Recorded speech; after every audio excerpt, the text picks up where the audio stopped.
Hai, nama orang ini adalah Giri Perdana, dan dia adalah seorang aktor kawakan, fotografer dan co-founder dari Karna Pictures.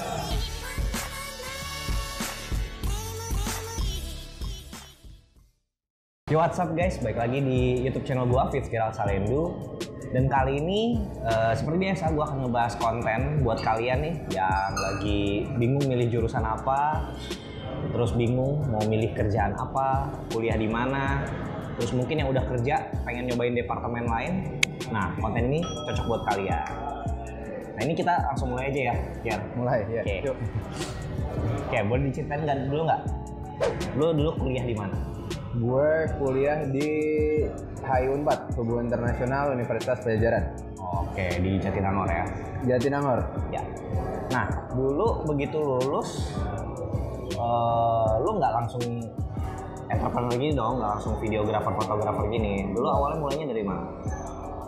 Dulu gue sempat berapa tahun itu di korporat. Oke. Korporat. Dengan departemennya adalah? Human Resource. Oke. Jauh. Hampir nggak ada hubungannya sama jurusannya ya? Sama sekali. Oke. Terus mau fast forward sedikit, abis itu lu di?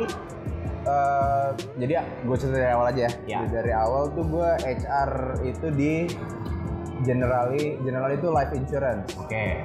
Generali life insurance. Habis itu Multinational company itu? Iya, iya. Habis itu gue pindah SGS kalau lo tahu itu salah satu kompetitornya Trakindo lah. Oke. Itu masih sebagai human resource. Masih HR juga? Jadi gue di dua company itu tuh HR. Oke. Habis itu gue masuk ke Google Indonesia, ya itu baru pindah jalur tuh dari HR ke dunia foto dan video lah. Oke. Nah, perjalanan lo menarik karena tadi bener-bener pindah departemen, udah berkarir lumayan lama waktu itu. Emang awalnya lo sebenarnya kepikirannya mau jadi apa waktu itu? Gue sama sekali nggak kepikiran dari awal. Oke. Jadi kalau nggak ngerti ya, kayak kalau mungkin hubungan internasional kan identik banget diplomat gitu ya, Ya. atau Kemenlu. Ya. Tapi gue nggak tertarik gitu ke daerah situ, gue nggak tertarik. Oke. Dan kalaupun ke korporat, gue nggak tahu gue mau jadi apa. Jadi gue bener-bener kalau dulu zaman gue dulu lulus terus buka job street lah ya, job DB, apapun yang job-jobsan gitu, gue bener-bener apply semuanya. Oh ya? Serius gue. Enggak, departemen apa pun lu sikat gitu? Gue sikat. Pokoknya oke. yang dia terima fresh graduate, gue iya gitu. Sorry, kecuali sales. Karena gue mengira diri gue nggak cocok sama sales. Oke, tapi sebenarnya jangkauan pemilihan departemen apapun itu fungsinya waktu itu lu sikat sebagai fresh graduate ya? Apapun. Oke, dan lu ambil nih ketika keterimanya HR, lu sikat juga? Iya. Oke. Oke. Jadi memang dari awal tuh lu nggak terlalu kebayang ya mau jadi apa dulu? Bukan nggak terlalu, sama sekali nggak kebayang. Ya. Yang gue taunya gue cuma harus kerja aja. Oke, menarik. Nah, berarti tadi lu dapat kerjanya awalnya banget tadi ya, agak Rambo, main di job portal, hajar semua. Iya. Artinya lu ngelamarnya banyak banget dong? Banget. Oke, boleh cerita nggak? Kalau sekarang sebagai entrepreneur di videographer dan fotografer, day to day lu itu ngapain sih? Gini sih, jadi gue tuh mulai nggak korporat lagi tuh kira-kira udah 2-3 tahun ya kalau nggak salah. Oke. 2-3 tahun, dan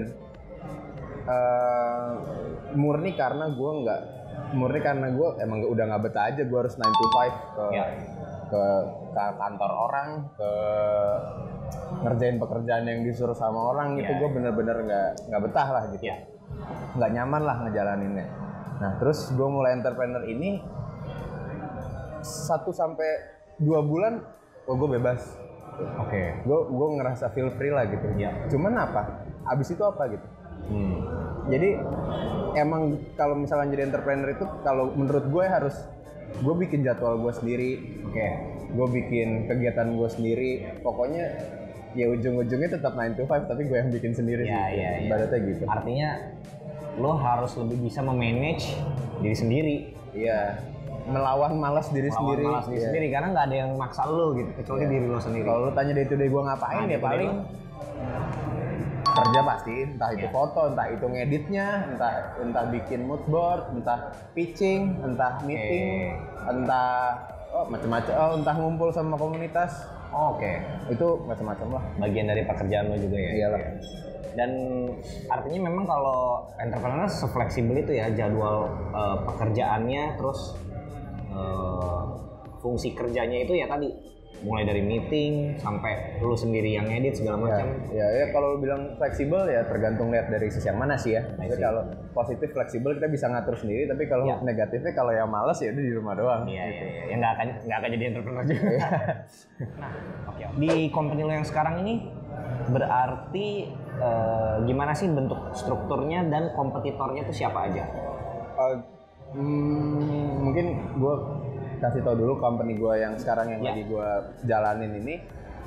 Ada satu namanya Karna Pictures. Karna Pictures itu lebih ke wedding fotografi dan videografi sebenarnya. Oke. Kayak gitu. Kompetitornya banyak banget ya. Banyak banget, lu tahu sendiri vendor wedding itu banyaknya setengah mati. Mau yang masih kecil, mau yang udah gede, mau yang dari luar, mau yang banyak lah.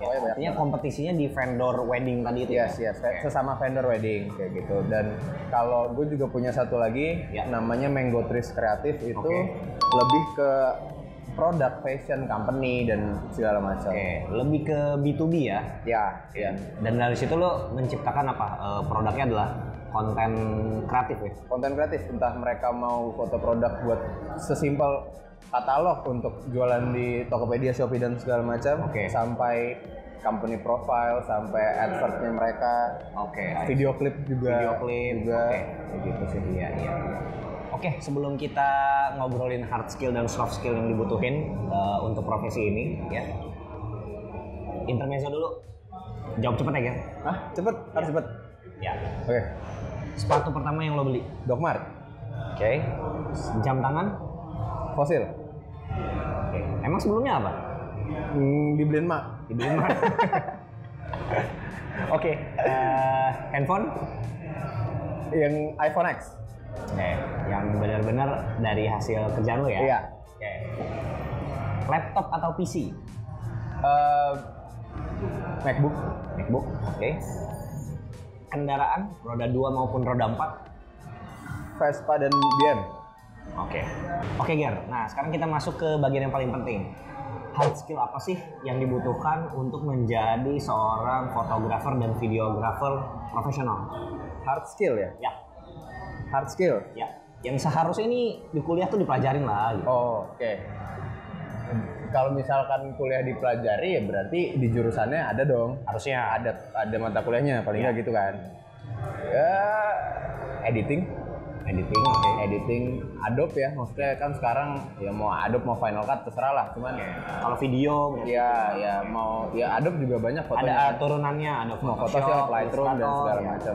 Tapi kalau buat orang-orang yang tidak berkuliah di jurusan tersebut, itu juga banyak kok sekarang kursus-kursusnya segala macam. Mau kursus dari teknik fotonya sendiri, lighting dan segala macam, sampai editingnya juga banyak. Sinematografi, megang kamera, banget. Mau yang gratis sampai yang bayar banyak. Iya. Lighting juga ini ya berarti ya. Ada ilmunya sendiri juga. Banget.